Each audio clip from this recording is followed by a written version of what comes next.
Hey, um, thank you for watching. If you're watching this 47th of the Midnight Confessions, thank you for watching any of them if you've watched any of them. This is my modest attempt to be able to share some of what I do in its kind of naked way. I guess that's why I call it a confession. I feel like when you perform, you are kind of naked, and I will never get naked, don't worry. But here I am sharing my thoughts and my music, and tonight, I confess I've been working hard to prepare for St. James Cathedral. I have a performance there on the first Friday of November, and that will occur just days after the election in the United States. And it is a very a trying time, an anxious time.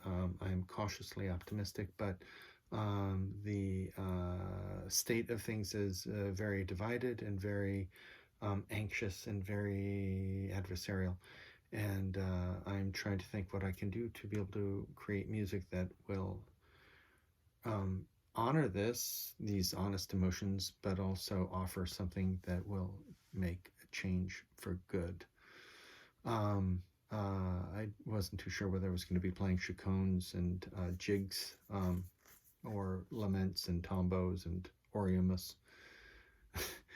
um, I ended up thinking that no matter what happens, there's going to be a long road ahead, and we need to be rested, um, honor the joy or the sorrow that we have, and then move on. And so I've been working on the music of Johannes Brahms. I found some transcriptions that are okay for taking all of those notes and putting it from the piano to the guitar.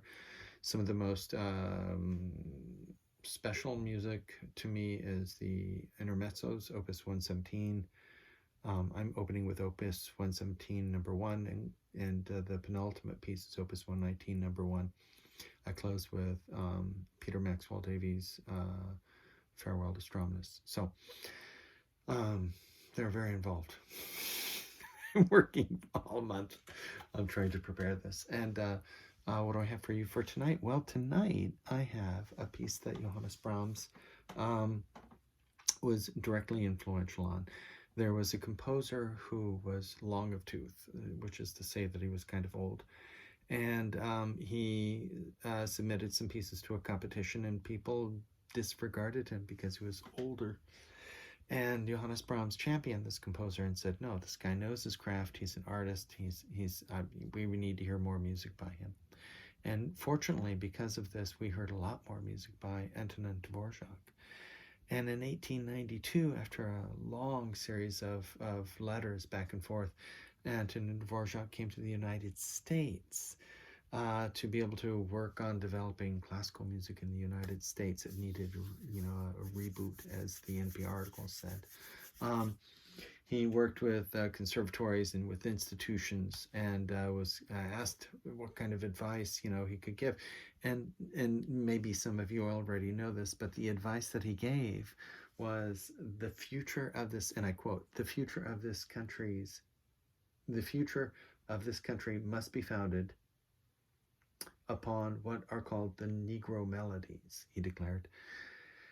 This must be the real foundation of any serious and original school of composition to be developed in the United States. And he said this in 1892, I believe.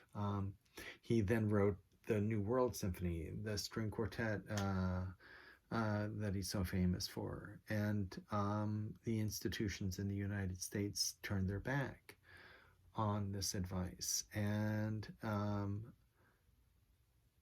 time moved forward, and we got the amazing institutions of jazz,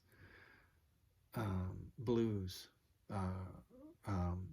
rock and roll, rap, everything, all African American based musics, and classical music became more and more kind of isolated.